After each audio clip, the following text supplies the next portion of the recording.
वही संपूर्ण आनंद लिए तुम्हारे अंदर बैठा है। तुम्हें किसी से गिगियाने की जरूरत नहीं। बस तुम अपने स्वरूप को नहीं पहचान पा रहे हो, अपनी शक्ति को जागृत नहीं कर पा रहे हो, इसलिए तुम दौड़े घूम रहे हो।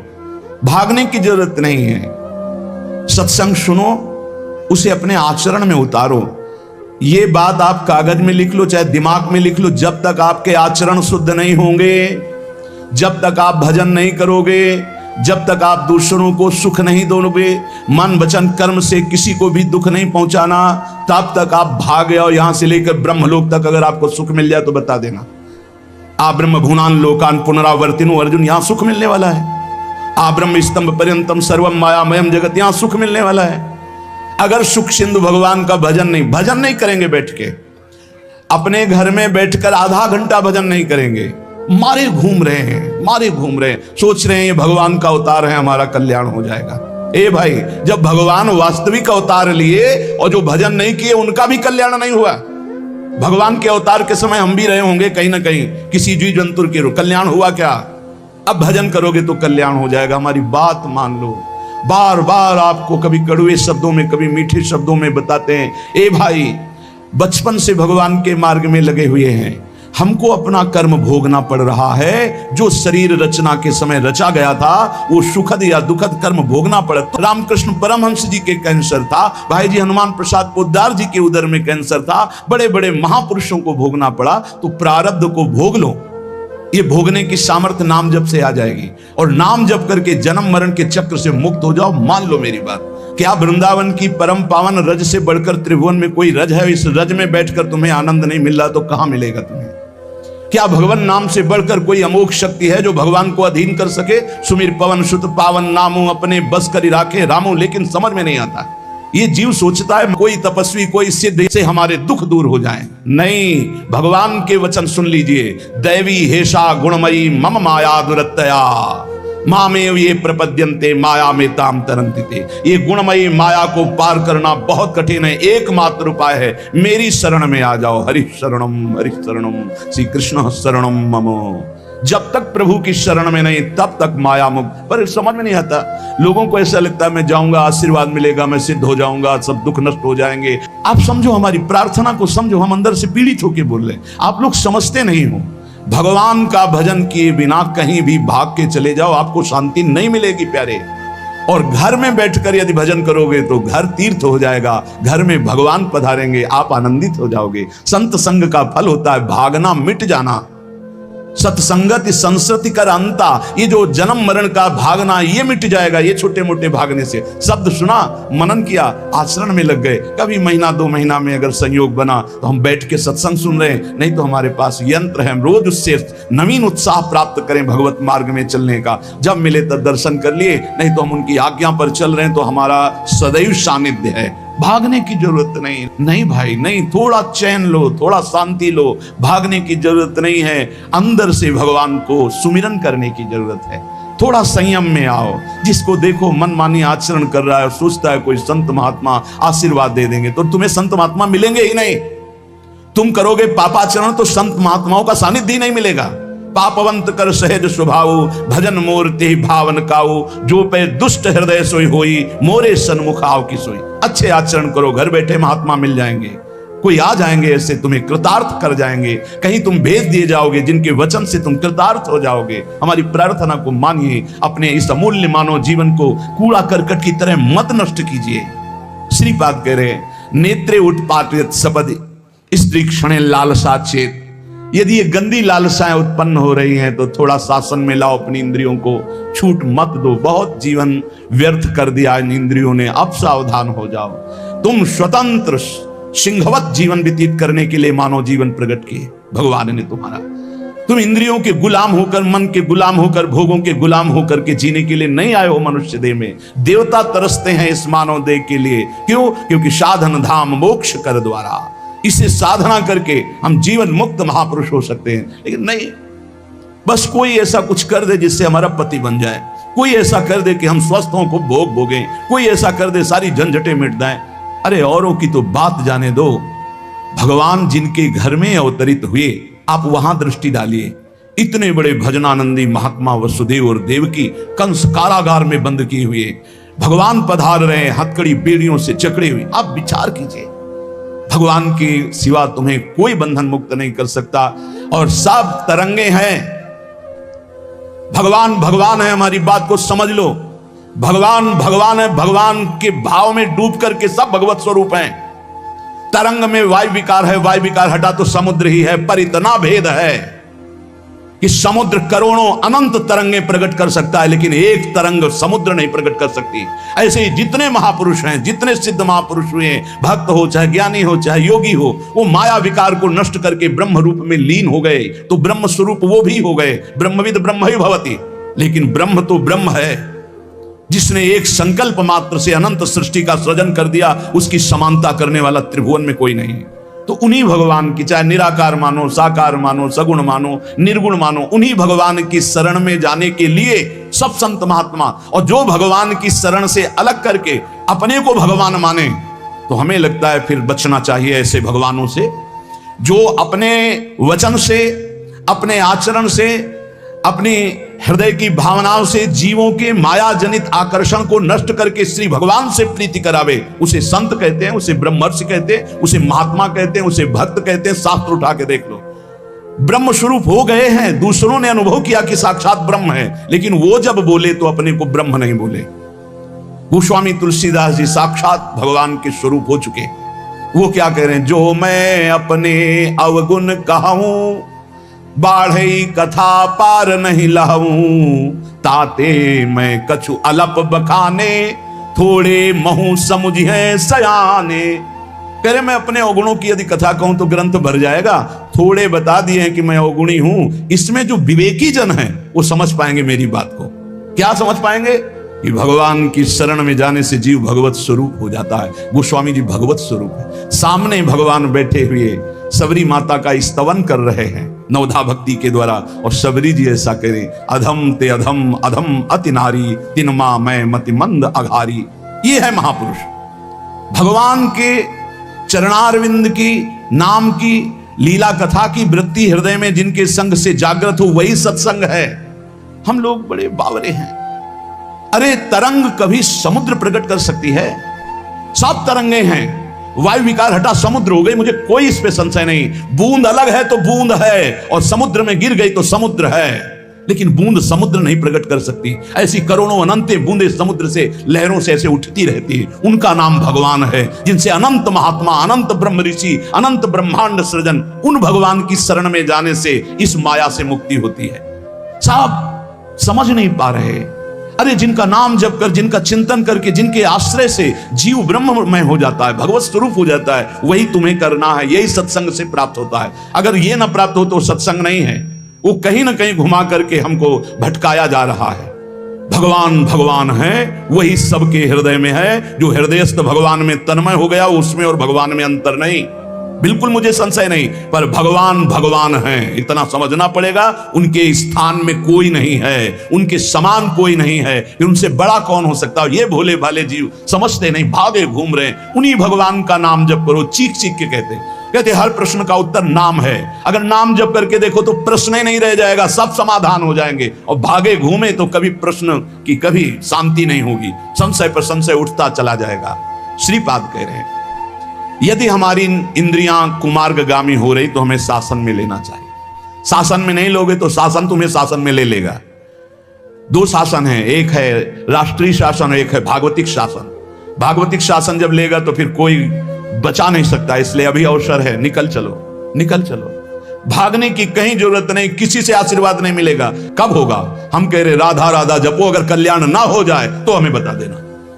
भगवान अर्जुन से क्या कह रहे हैं? सामने अर्जुन जी खड़े हैं, कह रहे हैं तुम मुझे तभी अनुभव कर पाओगे जब अनन्य चेता सततम यो माम स्मृति नित्य सा तस्याम सुलभा पार्थ। सामने खड़े हो, कह रहे सुलभ नहीं हूं मैं, सुलभ उनके लिए हूं जो मेरा अनन्य भजन करते हैं, अनन्य चिंतन कर। पकड़ी नहीं पा रहे, लाख सत्संग सुन रहे, पकड़ी नहीं पा रहे। बिल्कुल नहीं, ऐसे नहीं हो। थोड़ा विवेकवान हो। मनुष्य जीवन मिला है, ऐसा नहीं कि कोई तुम्हें प्रलोभन दे दे तो हम तुम्हारे रोग नष्ट कर देंगे, हम तुम्हें सिद्ध कर देंगे, हम तुम्हें धनी बना देंगे। हम कहते हैं कि हो सकता है 1000 जाते हैं उनमें से 100 लोग ठीक हो गए हों। कैसे? पूर्व का पुण्य 100 का तुक्का लगा और ठीक हो गए। वो कहते हैं कि मैं कसम खा के कहता हूं मैं ठीक हो गया हूं, हम बिल्कुल 100% मानते हैं ठीक हो गए, लेकिन उसके प्रताप से नहीं, आप अपने पुण्य प्रताप से ठीक हो गए। आपके ठीक होने का समय आ गया है, इसलिए आपका तुक्का लगा, आप गए, यश उसको मिल गया और आपका काम बन गया। हमारी बात को समझो। अपने लोग बहुत शास्त्र सम्मत, बहुत उसको सुलझ कर भगवत मार्ग को चल करके आपको बोल रहे हैं। अगर इन कर्मों को मिटाने के लिए जो हमारे शास्त्र बने हुए हैं उनके सिद्धांत के अनुसार चला जाए तो मिटा दिया जाएगा, लेकिन जब मिटाने की सामर्थ्य आती है तब लगता है अब इसको रख के क्या करेंगे, हमारे को तो प्रभु के पास जाना है, हमें तो दिव्य भाव देह प्राप्त है, हमें अपने स्वामी, अब इस शरीर का क्या करेंगे। तो जैसे सांप अपनी केचुल से संबंध नहीं रखता, ऐसे महापुरुष अपने शरीर से संबंध नहीं रखते। आप हमारी बात को समझ नहीं पा रहे, भटकते घूम रहे हैं, मारे घूम रहे हैं, क्लेश, अशांति, नाना प्रकार के दुख। अरे भाई, भगवान की शरणागति प्रतिपल परमानंद प्रदान करती है, क्यों नहीं शरण में हो जाते। क्या तुम्हारा पांच भौतिक देह नहीं, क्या हमारा पांच भौतिक देह नहीं, क्या तुम भगवान के अंश नहीं, क्या हम भगवान के अंश नहीं। अंतर क्या है, तुम संसार का चिंतन करते हो, भगवान का चिंतन करते हैं, तो क्या तुम भगवान का चिंतन करके नहीं बन सकते महापुरुष। क्या तुम स्वयं ऐसी शक्तियों को जागृत नहीं कर सकते। तुम सो रहे हो, जागो, भागने की जरूरत नहीं। ये जो गलत इंद्रियां जा रही हैं, इन इंद्रियों को रोकिए, भगवान की तरफ लगाइए। नहीं लगाओगे तो कहीं भाग के चले जाओ, धोखा ही मिलेगा, तुम्हें शांति नहीं मिल सकती, तुम्हें विश्राम नहीं मिल सकता, तुम सुखी नहीं हो सकते। इन बातों को लिख लो और पूरे विश्व में घूम के चले आओ, चाहे जहां चले जाओ, कुछ नहीं होने वाला। मारे मारे केवल घूमते रहो, समय बर्बाद करते रहो। वही समय एकांत में बैठकर राम कृष्ण हरि बोलो, राधा बोलो, अभी आनंद आ जाएगा। हम ये नहीं कहते कि तुम करोड़पति बन जाओगे, तुम्हारे सारे काम बन जाएंगे, लेकिन हम ये कहते हैं कि तुम्हारा हृदय शांत हो जाएगा, तुम्हारा भागम भाग मिट जाएगा, तुम एक गंभीर हो जाओगे, धैर्यवान हो जाओगे, तुम लड़ना सीख जाओगे दुखों से, तुम सुखों से भूल करके पापाचरण कर बैठे हो। दुखों में इतना तुम हो जाते हो कि अपने जीवन को भी नष्ट करने की सोच। ये सब भगवत विमुख जीव का लक्षण है। भगवत सन्मुख होने पर सुखों में दूसरों को बांटा जाता है और दुख में सहकर भगवान के नाम का स्मरण करते हुए उस दुख के समय को काटा जाता है। समझते नहीं। यदि तुम्हें वृंदावन में रह के पराई स्त्री के भोगने की इच्छा जागृत हो गई है, पराई स्त्री की तरफ काम दृष्टि से देखने की, आप पराये पुरुष शरीर की तरफ, तो कह रहे हैं कि अच्छा है, इससे अपने नेत्रों में पट्टी चढ़ा लो, मत देखो, ये नष्ट कर देंगे नेत्र तुम्हें। तो बाहर से कपड़े की पट्टी चढ़ाने की जरूरत नहीं है, नाशाग्र दृष्टि रखो, इनको शासन में रखो। श्रीपाद करें नेत्रे उत्पाटयति सपदि। जहां साधक असावधान होता है वहां पश्चाताप उसको होता है, जलन होती है और उसके परमार्थ में विघ्न आ जाता है। इसलिए ब्रह्मा जी ने ऐसी रचना की है कि स्त्री को पुरुष शरीर में आकर्षण, पुरुष को स्त्री शरीर में आकर्षण, या भोग बुद्धि से देखना, अपने को इसी को सुधारना है। अगर इसी को सुधार लिया तो परमार्थ पुष्ट हो जाएगा। यदि आपको ज्ञान नहीं रहा हो, आपसे ऐसे पाप बन गए हैं, गुरु पत्नी गामी सबसे महापापों में पहले आता है, फिर आता है जो ब्रह्म ऋषिजन हैं उनकी भार्या, फिर आता है मद्यपान, मदिरापान करना, फिर स्वर्ण की चोरी करना। और जो ऐसे पुरुषों का संगी है वो महापापी, गौ हत्या करना महापाप। ऐसे जो महापापी जन हैं, पाप हो चुके हैं उनसे, अब वो विचार करें कि मेरा कल्याण कैसे हो सकता है, मैं तो महापापी हूं। तो श्रीपाद करें हर जीव को अंतिम सांस तक भगवत प्राप्ति का मार्ग खुला है। बहुत बड़ी बात है, बहुत बड़ी बात है। आज तक भोगना पड़ रहा है गुरु पत्नी गामी का कलंक चंद्रमा जी को, आज तक। ये बड़े बड़े महत् पाप हैं जो लोग नहीं समझते हैं, ये बात समझ लें। पर स्त्री गमन, मदिरापान, द्वित कीड़ा, स्वर्ण चोरी, गुरु पत्नी गामी, ब्रह्म ऋषियों की तरफ जो उनकी भार्या है उनकी तरफ ये काम भाव से देखना, गौ हत्या, ये महत् पाप हैं। ये पाप नष्ट कर देते। भ्रूण हत्या, ये सब महत् पाप है। अगर ये पाप बन गए हैं जाने अनजाने में जीवन में, और अब हमने सत्संग सुना तो अब हमें प्रायश्चित हो रहा है कि मेरा कल्याण कैसे हो सकता है, तो श्रीपाद कह रहे एक बार हृदय से जलन पैदा करो कि मेरे से बहुत गलती हो गई और श्रीधाम वृंदावन आ जाओ। वृंदावन की परिक्रमा करो, रज में लौटो, रसिकों का संग करो। ये नियम ले लो कि अब जीवन में कभी पाप नहीं करेंगे और नाम जपना शुरू कर दो। तो कह रहे हैं निश्चय सुनिर्वाही महाधार्मिका निश्चित वो धार्मिक हो जाएगा, उसके सारे पाप नष्ट हो जाएंगे, वो भगवत प्राप्ति कर लेगा इसी जन्म में। भगवत प्राप्ति आखिरी सांस तक हो सकती है। आखिरी सांस में बोला राधा राम कृष्ण हरि, बिल्कुल भगवत प्राप्ति हो जाएगी, विश्वास कर लो इस बात पे। इसलिए कोई भी कभी निराश ना हो कि मुझे भगवत प्राप्ति नहीं हो सकती, मेरा कल्याण नहीं हो सकता। इस श्लोक में श्रीपाद ने बताया, यदि ऐसे महापाप किए हुए हो तो श्रीधाम वृंदावन आ जाओ। धाम है भगवान का, निज धाम है। जो बड़े बड़े तीर्थों के अवगाहन से पाप नष्ट नहीं होते, जो कि महापाप कहलाते हैं, वो धाम में रज में लौटने से, परिक्रमा करने से, नाम कीर्तन करने से, सत्संग सुनकर सतमार्ग में चलने से, कह रहे हैं निश्चय सुनिर्वाही महाधार्मिका, निश्चय उसके सारे पाप नष्ट हो जाएंगे और वो धार्मिक ही नहीं महाधार्मिक हो जाएगा। यदि ऐसा पुरुष है, ऊपर के श्लोक में जो बताया महापापी, अब कह रहे हैं अगर ऐसा पुरुष है कि कभी धर्म की चर्चा ही नहीं सुनी, जो सदैव अधर्म में ही ग्रस्त रहा है और इतना नीच है कि पापी लोग भी उसकी निंदा करते हैं। कुछ पाप ऐसे होते हैं जिनकी पापी लोग भी निंदा करते हैं। जैसे जेल कोई जाता है, हमें बताया गया है, तो उनमें कैदी लोग पूछते हैं क्या करके आए, तो बताया गया कि भाई ये राष्ट्र रक्षा के लिए ऐसा ऐसा किया, पर अधिकार नहीं था, तो अनाधिकार चेष्टा में इसने अपने समाज की रक्षा के लिए ऐसे ऐसे किसी ऐसे उपद्रवी को मारा। तो हाथ मिलाते हैं उसको सम, ये काहे क्या है, बोले अपनी बेटी के साथ ऐसा गंदा आचरण कर। तो बोले वहां के कैदी भी गुस्सा होकर उस पर दृष्टि रखते हैं, उसे घृणित दृष्टि से देखते हैं। तो यहां कह रहे हैं जो धर्म की वार्ता नहीं जानता, अधर्म से ग्रसित रहा है, और नीच पुरुष पापी लोग भी उस पर क्रोध दृष्टि से देखते हैं कि बहुत ही नीच है ये। ऐसे खोट कर्म करने वाला समाज से जो बहिष्कृत हो चुका है और निश्चित हो चुका है कि अब इसकी दुर्गति पक्की है, उसके लिए भी एक चांस है। बोले निजोरु कृपया शांत्या च वृंदावनम स्वस्मिन नामृत चेत ददाति वसतिम धन्योस्ति वृंदावने।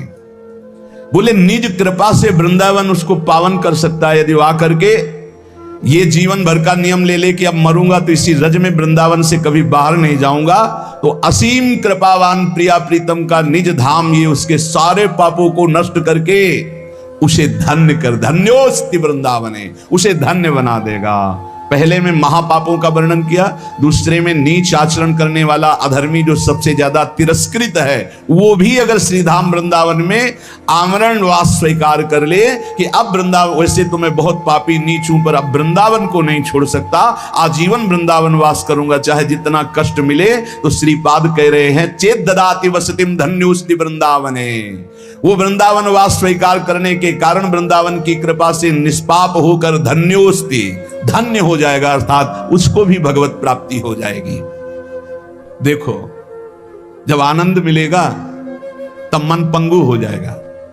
जैसे भौरे में बहुत बड़ी ताकत है कि चाहे जितना मजबूत काठ हो वो बड़े मौज से खेलते खेलते उसमें छेद कर देगा। जब कमल की पराग वृत्ति में वो पहुंचता है तो थोड़ा सा भी पराग को धक्का न लगे, शांत होकर बैठ जाता है, चाहे जीवन खोना पड़े वो कमल की पंखुड़ी को नहीं काटता। ऐसे उदाहरण दे रहे, ऐसे ही तुम्हारा मन तब तक उद्दंडता करता रहेगा जब तक भगवत सुख नहीं मिलेगा, और जिस दिन इसे आनंद मिला भगवत आनंद, ये बैठ जाएगा, इसका अस्तित्व खत्म हो जाएगा, ये बैठ जाए। निज सुख बिन मन होई कि थीरा, बिना आत्मानंद का अनुभव मिले मन स्थिर नहीं होगा, शांत नहीं होगा, विश्राम नहीं पाएगा। भौरे का दृष्टांत देकर के मन को समझा रहे कि मन भौरा है, भटक रहा है विविध भोगों में, बड़ा मजबूत है, बलशाली है, लेकिन ये तभी निर्बल बनेगा जैसे भौरा कमल में आ जाता है तो वहां अपना बल खो देता है। ऐसे ही श्री हरि चरणारविंद, हरि नाम, भगवत आश्रय, भगवत भक्ति, इसी में मन आनंद को प्राप्त होगा। आपको कहीं भागने की जरूरत नहीं। आपने सुना कि जंगल में भागने से क्या होगा, जल पीने से क्या होगा, फलाहार रहने से क्या, शांति से अपने घर को ठाकुर जी का मंदिर मान लो, खूब नाम कीर्तन करो, भगवत चर्चा करो, भगवान का सुमिरन करते हुए जीवन व्यतीत करो, इधर भी सुखी परलोक में भी सुखी। किसी से आशीर्वाद मांगने की जरूरत नहीं, दौड़ने भागने की जरूरत नहीं, हाहाकार मचाने की जरूरत, ये बहुत आनंद का जीवन है मानो दे। बस सुलझ जाओ, शांत हो जाओ, जहां तुम हो वहीं सब ठीक है। जो मिल जाए, रूखा सूखा फल है, अन्न है, जल है, जो मिल जाए प्राण पोषण करो, भगवान का चिंतन करो, सद आचरण करो, बड़ा आनंदमय जीवन होगा। लेकिन आनंद से जीने के लिए असद आचरण करते हो, पापाचरण करते हो, आनंद की खोज में। कहां पापाचरण में आनंद है? इसलिए सद आचरण में आ जाओ, भगवद आश्रित हो जाओ, खूब नाम जप करो। भगवान मंगल भवन है, इस गेम से निकाल देंगे। बहुत बड़ा एक गेम है, बहुत बड़ा गेम है। जीतते जीतते हार जाओ, हारते हारते जीत जाओ। तो हम तो जीत गए। नागरी दास ही जन्म जितायो, बलिहारी बलिहारी हमारी सबही बात सुधारी। कृपा करी श्री कुंज बिहारी, और श्री कुंज बिहारी हमारी सबही बात सुधारी। राखियो अपने वृंदावन में, बस खास बात बल गई। नहीं, आप क्या समझते हो? हाहाकार मचा हुआ, तांडव मचा हुआ माया का। ये तो धाम है, इसके प्रभाव से आप बिल्कुल शांत आनंदमय हो। धूल भरी आंधी दूर से निकल रही। नहीं तो आप संसार में देखो, सतोगुण रजोगुण तमोगुण 3 गुण है। सतोगुण तो कहीं कहीं नहीं, रजो और तमो की तांडव वृत्ति मची हुई है। जहां कहीं भगवत चर्चा, भगवत नाम कीर्तन, भगवत गुण, बहुत विक्षेप माया डालती है। इसलिए खूब नाम जप करो, इसी जन्म में भगवत प्राप्ति कर लो, दोबारा इस कलयुग में जन्म ना हो। पक्का ऐसा भजन करो कि आगे अब देखते जाओ। अरे भाई, बड़ा आश्चर्यमय समय, बड़ा आश्चर्यमय समय है। अभी तो कुछ है नहीं, अभी तो बबुआ है कलयुग, घुटने के बल चल रहा है। थोड़ा खड़ा होने दो, फिर ताट ठोकने दो। 4,32,000, अभी तो 32,000 नहीं पूरे हुए, थोड़ा 1,00,000 1,50,000 लाख पूरे होने दो, फिर इसका है, उसका अपना राज्य है। इसलिए कलयुग के दोषों से बचने के लिए, माया के प्रभाव से मुक्त होने के लिए, समस्त दुखों का नाश करने के लिए समर्थ है भगवान नाम। खूब नाम जप करो, नाम कीर्तन करो, भगवत चर्चा करो, इसके सिवा कोई उपाय नहीं है।